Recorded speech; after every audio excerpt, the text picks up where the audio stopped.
Good morning. My name is Jan Jorgensen, and I'm here in Port Townsend, Washington today, and we're going to do the Be the Light meditation.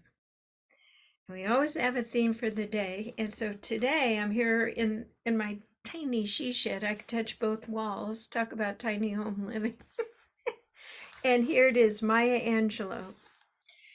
And she has a lot of, these are quotations, smart wisdom tidbits. She says a lot of things about home, HOME. And I truly think that the minute we're born into these physical bodies, we are longing for a sense of home. When you say home, what does that bring up for you? This is what she says. I long, as does every human being, to be home wherever I find myself.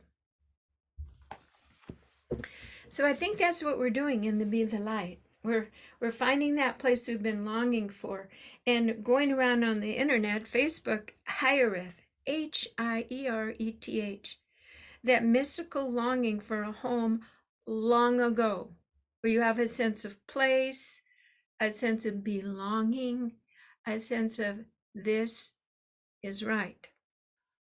So why don't we have that?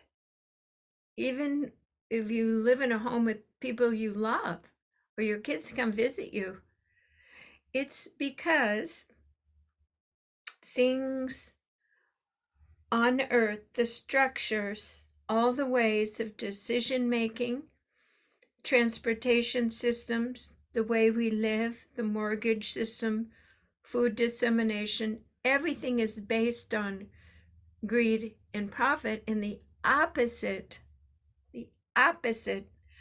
of divine principles.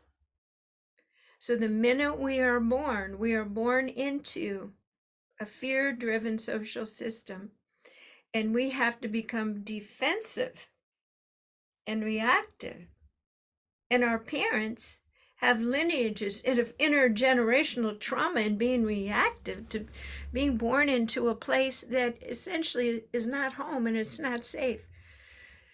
But deep, deep within our core, we have this vibrational profile from source, because we are children of God after all. And so it's like even within us, our heart and our inner core is seeking to match the resonance of our truth and where we are originally from and where we feel planted, safe, and at home, and can trust our environment and other people to be in that divine alignment. So how are we going to correct this conundrum if all of us are born into this? And even when we're spiritually waking up and starting to learn the teacher's spiritual truths, doesn't matter the face of your teacher, guru, Jesus, Buddha, or whatever, but to learn we really are one. We have this sense of separation. How do you live that within paying taxes, within banks cutting off funding right when you need it because you don't have the credit scores? Or do you see how demoralizing? And that sense of longing for home gets greater and greater and greater until you die, and then you go home. So there has to be a different way, a different scenario, and that's the divine plan. And the divine plan is reinstituting divine order back into this realm on earth. How's it going to come in? Through you. And I often say that, through you. And you say, well, how do I hold divine order and truth and light in this world? Well, no one said it's easy. You do it step by step until it is the dominant frequency and operating system that you just are radiating out a vibrational coherency that is connected with source. Isn't this perfect? The Eiffel Tower light. There we go. Source going right in. City of light. They call it Paris the city of light. See that? The dark reality of what it is, and the golden lit up going right into you. And if you've been underneath the Eiffel Tower when it lights up, phenomenally metaphorical, joyful experience. So in these meditations, over and over again, we open up the doors and we let this golden light of source come through us, so we are conduits, vibrational sounding boards for truth and light, love, beauty to come back into the earth plane. And being a higher vibrational realm, it begins to have a dominizing, naturally dominant force of magnetizing and reworking that which is a lower vibration. And then, in that way, enough of us, the 100th monkey, there's enough light here that bingo,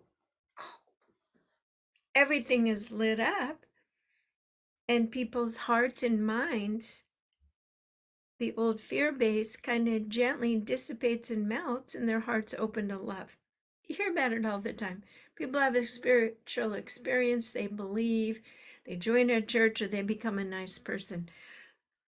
What if that happened on the earth when we got to the 100th monkey? Enough of us held enough of a dominant frequency of light and love that just everyone on the earth, suddenly the gates opened and are engulfed in love. And so all these stories, the rapture, the apocalypse, everything, and right now what we're experiencing in the emergence, the slightly volcanic emergence, there's a huge volcano in Iceland coming up, probably melting all that ice. Iceland, get it? It's a metaphor. So all this pressure within the earth and humans of longing for something more favorable, beneficial, benevolent, has caused the pendulum to swing too far all the way one way, out of whack, out of balance. And now this longing for home has created an upsurge, uptick, a pop the bubble of the mass consciousness that this isn't working. And we are creating and moving towards something new. And that's where vibrational consciousness, sound healing, alternative methods, which all include vibration, are coming in. So this longing for home, every Wednesday morning, we do the Be the Light meditation and we connect with home. We absolutely connect with home. So hopefully, if you've been watching this, your heart, your body, everything is holding, exuding more light, and that you are permeating yourself with more of home here than ever before. And as she said, the home is wherever you go. It is within your heart. There's no use wishing for, like the old 30s and 40s, Bing Crosby, then Elvis Presley, I'll be home for Christmas. And that's lovely, the human memories and home and tradition. But we are talking about the ultimate home of living in undefended space of safety, truth, and light once again. So let's take a deep breath through our nose and out through our mouth, and just hold this wondrous picture that you are the light bulbs, and we are switching ourselves on Wednesday morning for sure, but all during the week we're making choices. In this moment, I'm going to be the light. I'm going to open up and I'm going to let this light. It's that simple. So in this moment, we ask and intend to set a sacred space. We put ourselves into a beautiful geometric structure that allows light to come in. You don't have to know what it is. And in this moment, imagine that the Eiffel Tower is the light of source. We have to use our imagination on these things. Otherwise, we need words, right, to guide it. So just imagine you're opening your crown chakra, and this beautiful structure is allowing this energy of source to be funneled and drizzled into your body through your crown chakra now. This vibrational essence of source is being drawn into your body. And notice it might go to the places where you're tired first, a little out of balance, a little out of whack. So let those areas of stress, fatigue, overbusy mind absorb this delightful, luscious, lit up essence of liquid light energy for you, representing home at source, flowing into your body. And imagine that there's little magnets in your toes and it's pulling it down so that your whole body is uniformly, seamlessly pulling through this light. Beautiful. Now make sure that the energy is going down through the back of your head, your shoulders. We often just do the front of our bodies. Just imagine that you're being bathed in this delicious light. It's almost like sunshine. It's a gentle warmth that is safe, caressing, and holding, and is welcome on a cold day to unfreeze, unlock the flow that your body has been seeking, the sense of correctness and balance in your organs, the sense that your muscles can let go. All is well. There's food in the fridge. The weather's great. Your house is solid. You have solitude and time with beloveds. This is your home. All of this living in your heart in balance now. All is well. Your body is healthy, resilient, and progressing through life with vitality. The future is hopeful. The new creations are not effortless, but they're not tedious and impossible the way they seemed in the past.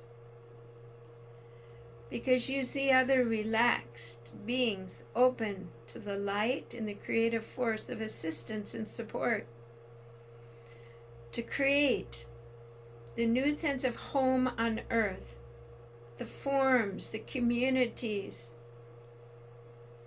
the new interactions and systems and agreements that it will take. Suddenly, this new cityscape, this new global scape is living within you,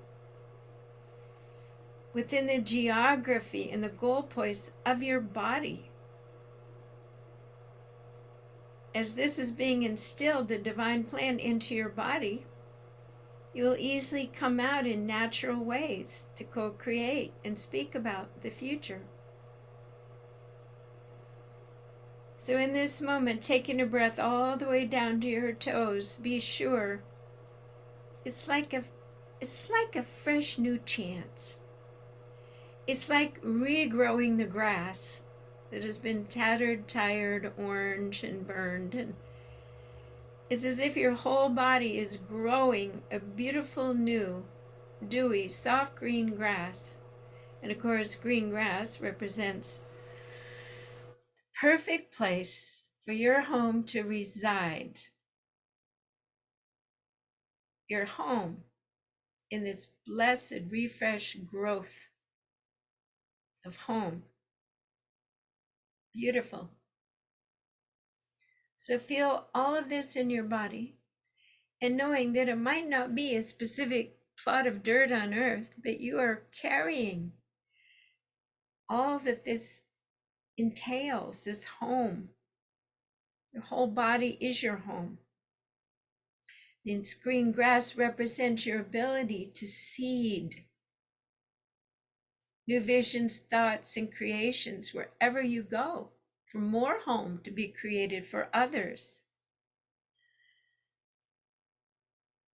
So together, all of the movement and growth exponentially expands into the new creations, because you have chosen for your seed to take root in your body, freshly reborn, with hope and all the support that you need from Source. And so it is. Take a breath through your nose and out through your mouth, and feel the vitality in your skin cells and in your body, the renewed sense of hope, anticipatory joy in your heart for all the new creations to come. And we finish this meditation by imagining a beautiful golden resilient egg all around your body. Hold these energies in. Beautiful. So we're finishing this section of our time together this morning, and I will press stop on the recording and see if there's any comments or discussion in community. Thank you. I am Jan Jorgensen at Sound and Light Healing Arts.com.